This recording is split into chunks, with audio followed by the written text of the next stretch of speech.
morning, Aurora. Hope everyone is doing well tonight. I mean, today in the morning. Um, Either heading to work or getting ready to go to work. Today, in the segment of um, the real estate market world, what's going on, we have our guest, the mortgage broker, mortgage lender, loan officer. Those are synonyms they refer to people who help to purchase a house. He is Christoff Schram with Team USA Mortgage, correct? Yes, that's right. Thank you, Aaron. I was Yes. trying to rehearse all that before we came here. You did excellent, my friend. Because you told me at the last minute I'm with a new company. Yep, that's right. Recent switch. Yeah. So with that said, yeah, we're gonna talk about a little bit about what's going on recently in the real estate market, the difference between today and last year, and some down payment assistance. What are the requirements? And then we're gonna end it up on a personal note with Christoff. So with that said, how you doing today? Aaron, I'm doing fantastic today. Woke up really excited to join here, and thanks for having me, by the way. And it's just another very productive week, and happy to serve our communities here locally. Nice. Um, so with that note, what are the differences you have seen from today and this year and last year, like mortgage wash, interest rates, maybe the sentiment of the buyers, um, because I like to for the audience to know, like, there's a lot of aspects when they're gonna buy, and you might get another opinion from buyers because they gotta come to you first in order to buy, to get pre-approved. And then and then you send it over to me. Hey, they're ready. And I'm like, all right, cool, let's go. Exactly. Right. Yeah, that's a good question. So, in terms of where rates are at today, it looks like we're obviously, rates fluctuate all the time, as we know, and that's just how the market goes. With that being said, I believe that we will likely see lows of going to about 6% before the year ends. Right now in today's market, we're looking at just above a 6.5 for a 30-year fixed average with prime credit.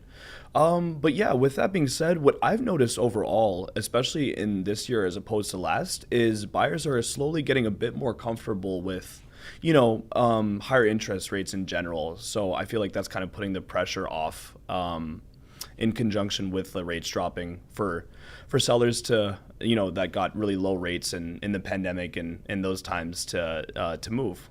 Yeah, because they got super low when the pandemic hit. It did. But then to, again, put everything into perspective, like overall the rates, if kind of you look it up, they were maybe in the fives, sixes, fours.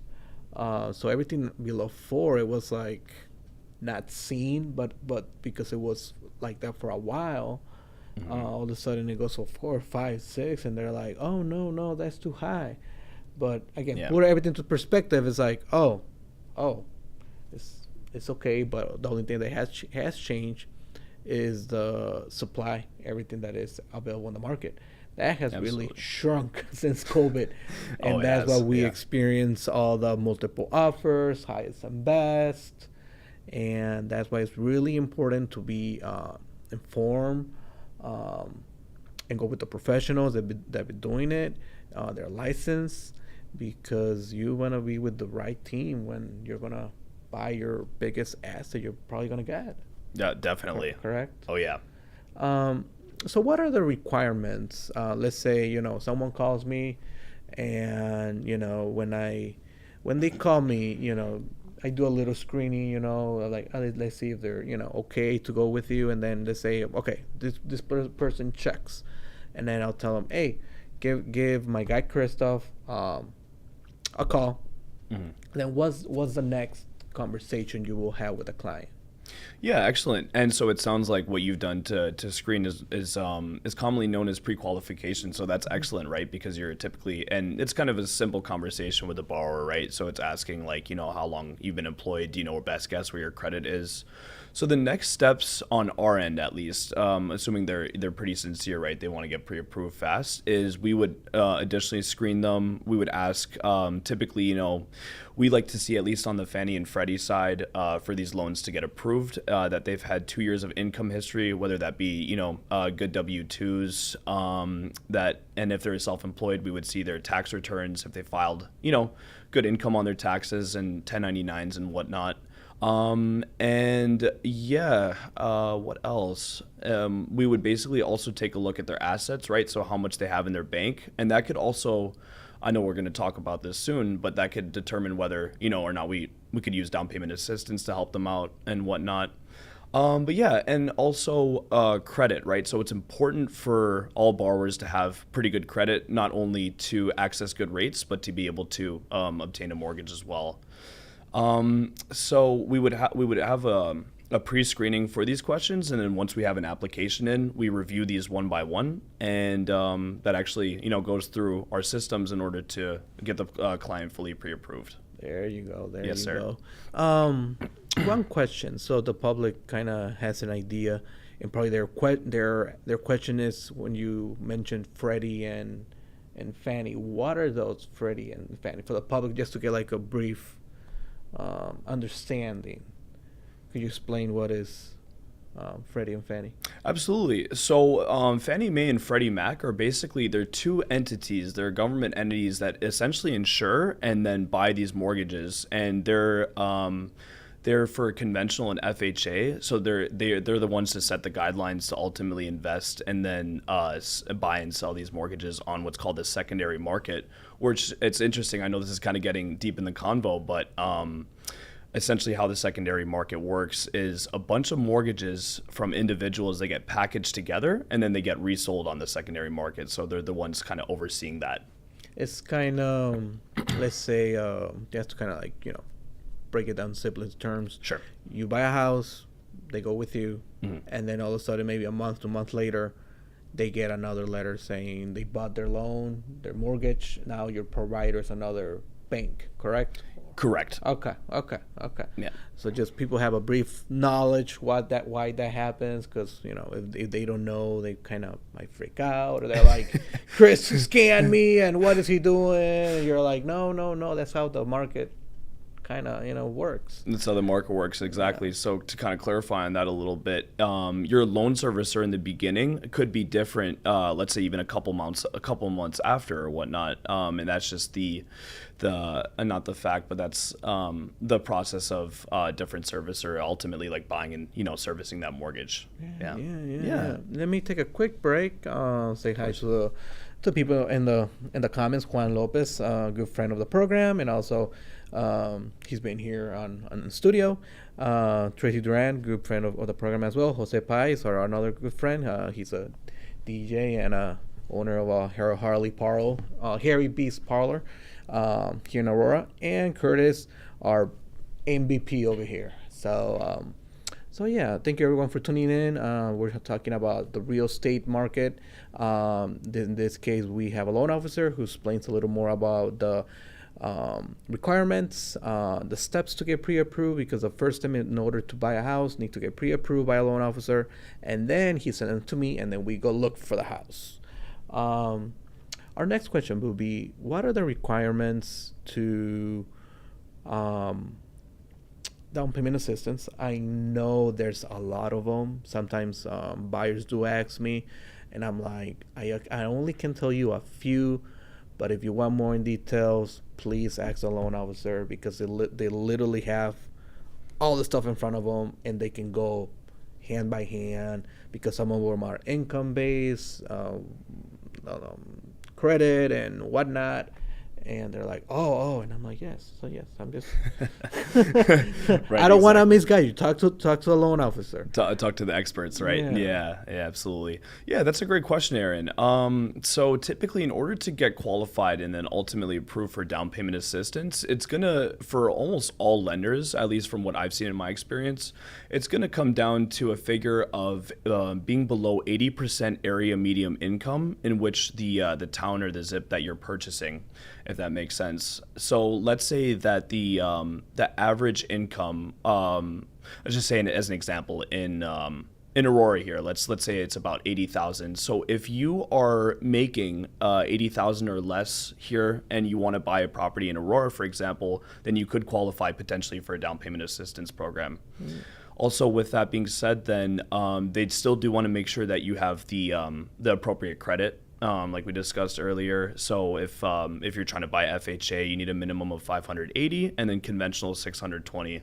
But given that you're under that AMI or area medium income, you follow credit, those are going to be the main factors. I'll give you a pretty cool example. So, excuse me. Right now, I'm actually in the process of putting a borrower on a Will County grant. So it's up to $25,000. Oh. Yeah, it's pretty cool. I got my borrower $20,000 in which he was eligible for to attribute towards all of his closing costs. Wow. Yeah. And after 10 years, this grant is completely forgiven, so he doesn't have to pay any of the money back. Yeah. Is there, because this comes from a county, Will Yes. County in this case, is there like an extra step that the county needs to do? Can you elaborate on that? Yeah, absolutely. That's a great question. So it's a little bit of a process, right? So typically without using these down payment assistance programs and without these grants, we're looking anywhere from like a 2.5 week to 30-day clear to close and ultimately a close. So with these programs, we're actually working with the counties themselves. We're gathering like necessary documents.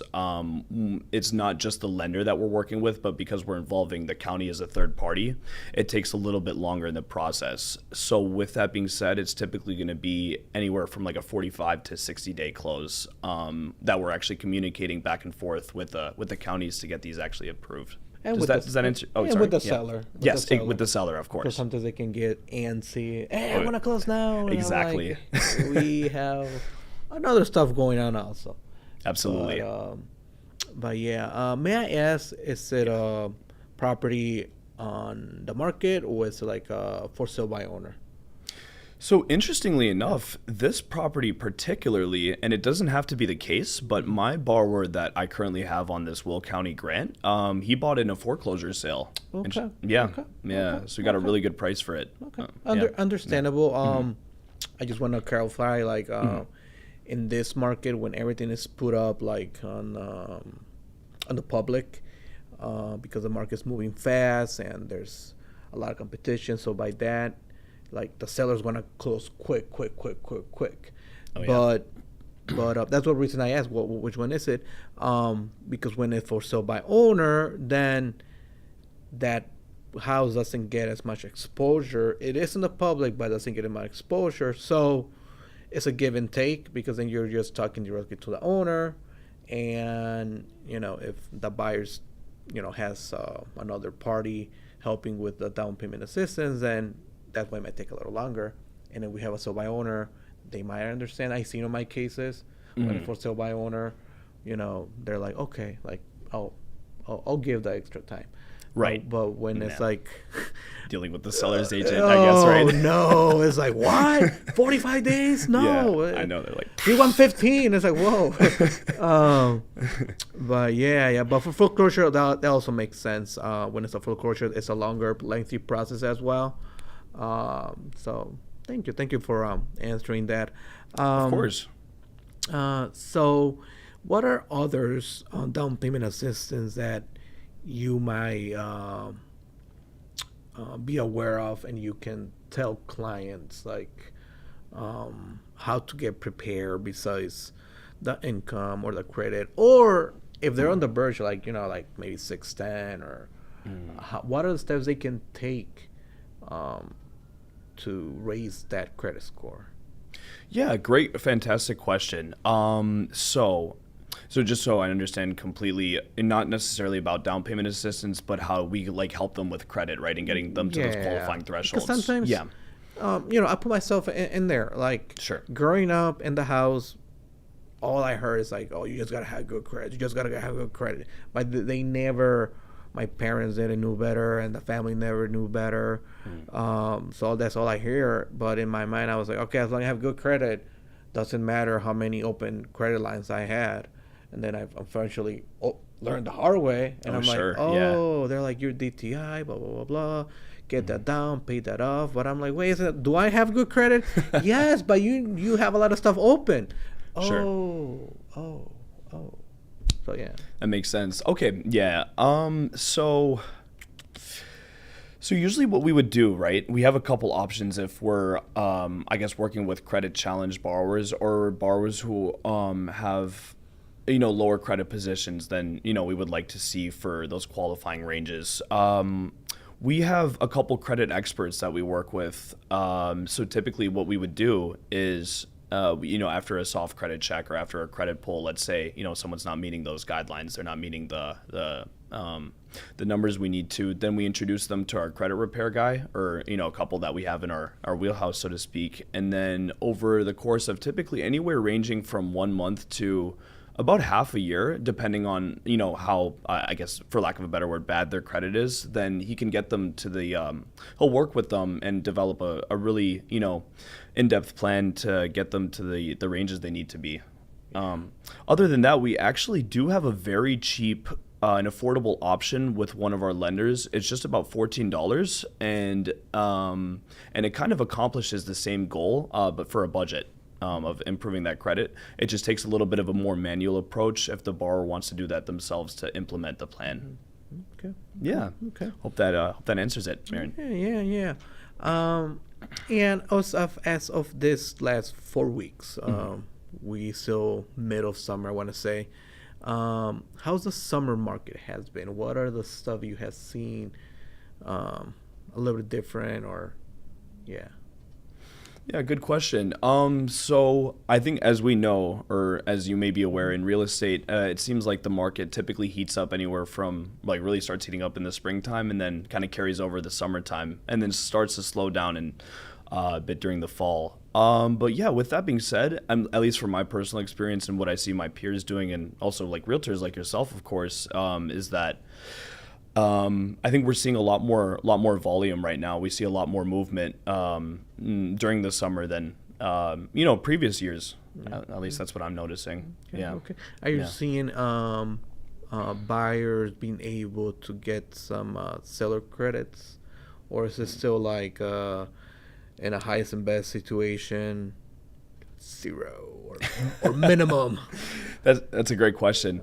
I guess it ultimately depends on if there are multiple offers on the table, like how competitive, me and the realtor I'm working with have to be. But typically, if we can, at least in our initial offer, we always like to try to get seller credits because they really help a lot with, with those closing costs that, in addition to the down payment, then our buyers are gonna have to pay. So typically in the beginning, I feel like most of my agents will, at least off of the rip, they'll negotiate anywhere from 2 to 3% for conventional, and then for FHA, we'll try to get anywhere from 4 to 5%. Okay. And just as a kind of a ceiling, so conventional allows 3% of the purchase price in seller credits, and then FHA allows a ceiling of 6. So people that are watching and then are maybe questioning what is that. So when you're gonna purchase a house, there's a section, your realtor can explain that to you, where from the beginning we could ask for the seller to help with purchase, and part of the purchase cost is closing costs, down payment, and all that. But in this case, it will go towards the closing cost, and then the other time that we could ask for that is during the inspection review period. But yeah, just want to say that out there. So is there anything you would like to ask me? I know this has been just boom bombarding you with all the questions. That's fair. Anything you probably want to ask me on my end? Yeah, Aaron, I would actually love to know, I know we've had, conversations in the past too, but, these last couple months, I know I gave you some of my experiences this summer, but how has, this current market treated you, and how is this year compared to, previous 2 years? Yeah. On my end, I'll say it's been quieter. I mostly work with Hispanic community, So it's been a little more quieter, but doesn't mean that I'm not busy. Mhm. There's still people who want to sell. There's still people who want to buy. But I would say it's steady for me. Not so taking advantage of it, because when I am super busy, sometimes can't even breathe. Yeah. Oh, I know the feeling. So yeah, and then according to the seller credits, it's a give and take. It's a give and take. Mhm. When the house it is fully remodeled and it has a lot of interest and a lot of competition, and then they ask for the highest and best, then yeah, those seller credits go to slim to none. Oh yeah. But if the Yeah. house has been sitting for a while, it doesn't mean it's in bad shape. It doesn't mean that it's not a good location. Maybe it was just overpriced.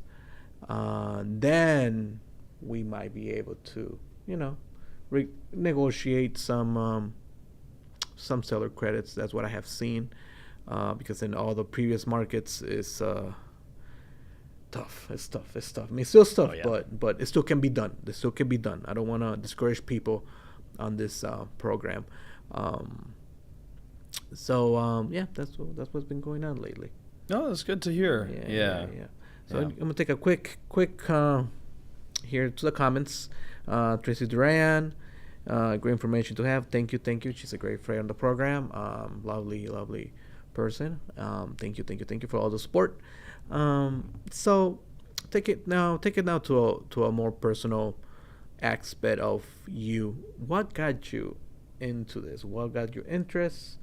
What is your background before this? And what is your why? Yeah, great question, Aaron. Let's see. I graduated University of Illinois Champaign back in 2021. I studied business and finance over there. And then after that, I was doing a couple internships. Kind of figured that I had a bit of a knack for finance, right, and numbers. I think that's what I honestly like about this profession. It's pretty cool to see so many different scenarios and really like ultimately play in and help so many people achieve the dream of home ownership and building equity. But yeah, with that being said, I got in the industry for a couple reasons.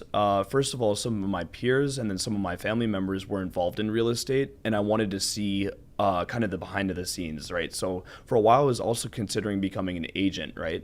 But because of my background, and my knack for numbers, I'd like to say, I kind of landed in this field.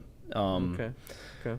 Yeah. So another reason for it too is I ultimately wanted to get into my own investments, start building equity in real estate too, and I saw this as a bit of a gateway to learn the ropes. Yeah. Yeah. Yeah. Yeah. And what is your why? What is your motivation that gets you day by day? Because we have a stressful Yes. stressful job. We do. Yeah, we do. It's high stress, but I strive in high stress environments. I love it. I think my why, honestly, is I love seeing the satisfaction at the end of a closing where like the borrower and our buyers, our clients, they just thank you for, the work that you've done, the service that you provided. And it's really, really touching at the end of the day. Yeah. Yeah. Everyone is It feels so happy. good. It does. Yeah. It does. It feels so happy. Because most of the people sometimes they know that they think that it cannot be done. Exactly. They don't know where to start. They thought it was impossible. Oh yeah. And then once they call us, and we guide them, and in this case you tell them, hey, you're not that bad, or you know what, maybe just work on XYZ and get back to me maybe in 3 months. If you do this, then you'll be right here with your score and blah blah blah blah. You have the access, you have the income. What and I'm like, yeah. So you kind of show them like what's possible when they think what can't be achieved, and at the end of the day it's really rewarding. yeah. And then yes, that's pretty Could I give a quick real world example? Okay, wonderful. Yeah. So I recently had a borrower, right, kind of speaking to what I just said. So he had been with another bank, right? And they, for some reason, they couldn't pre-approve him, right? So he was self-employed, had tax returns.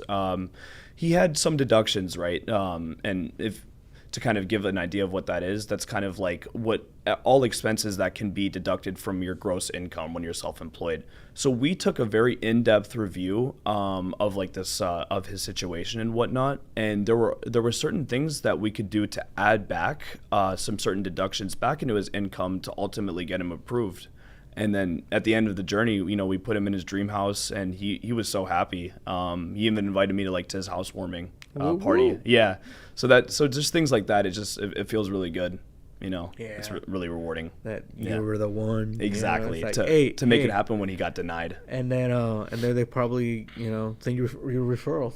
Exactly. Yep. Yeah. I already got a couple more out of that. Yeah. Yeah. It's such a good feeling. Not gonna lie. Not gonna lie. Absolutely. That happens when we do the best for the client. We do the best for the Definitely. client, and then maybe if you know it's a no, then we gotta tell them like, hey, this is the steps. Yep. We will get you there. It's not just a no, boom, don't call me, or maybe call me in a year if you're ready. And then the client is like, okay, but you didn't really tell me what steps to follow. Mm-hmm. And then that's when, you know, I say, you know, buyers can get discouraged, because then they're like, all right, then if this person said no, then it's a no with everyone. With everyone, yeah. So yeah. no, you just gotta show them. You just gotta show them. I think we gotta show them like the light. Exactly. You know, like it can be done. It can be done. Again, some few questions before we end. We have about 4 minutes left of the program. These are kind of like the fun questions. Oh, so, okay. Food wise, do you prefer hot dogs or hamburgers? Oh, good question. I would say I'm more of a hamburger type person. Okay, Yeah. okay. Yeah. Sport wise, what's your favorite sport? To play or to watch? Yeah. Both. Give me Both? Okay, for sure. Right now, I've honestly gotten super into pickleball. It's been, you know, honestly, it's been a really fun opportunity to network, but also to play competitively, and it's a great social sport. I feel like people of all ages are playing these days, and it's becoming increasingly popular. Yeah. Okay. And to watch? To watch, I would say NBA basketball. Yeah. I enjoy watching. Favorite from team? time to time. Bulls has to be. Bulls, Yeah. Bulls. And how do you recharge? How was your hobby or your getaway? Yeah. Good question. Yeah. How do I recharge? So I would say yeah, maybe about like 3 or 4 times a year. I do like to travel. I feel like that kind of gives me a, you know, rest, recharge from the madness sometimes. So there's a few spots I like to frequent. I have some family in like Vancouver, British Columbia, so we'll go there maybe a couple times a year. I like to go to Maui in Hawaii about once a year in January when it gets kind of cold over here. Brutal here. Yeah, brutal. It is. Yeah. And then besides travel, honestly, I love spending time with my peers, you know, going out, just having fun, having a good time, and playing pickleball. Cool. And do you prefer the mountains or the beach? Oh, that's a good question. Or the woods? Okay, yeah. Or all of them? I do like nature, I'm not going to lie. I would say I'm an avid snowboarder in the wintertime, so I would have to say the mountains. Yeah. But then, I do love beaches as well. Okay. And one more question before we end. Absolutely. Favorite time of season-wise, like of the year? Ooh, despite snowboarding in the winter, I'm going to have to give it to summer. Yeah. I love the summertime. Yeah. Okay. Well, thank you for answering all that. Thank you for being our guest. And with this segment, State of the Market, hopefully we can have you again here. And that concludes our segment, State of the Market. We'll be here next week again. And thank you. Thank you for tuning in, and thank you so much, Aaron, and good morning, Aurora, for having me today. I really appreciate it. Thank you.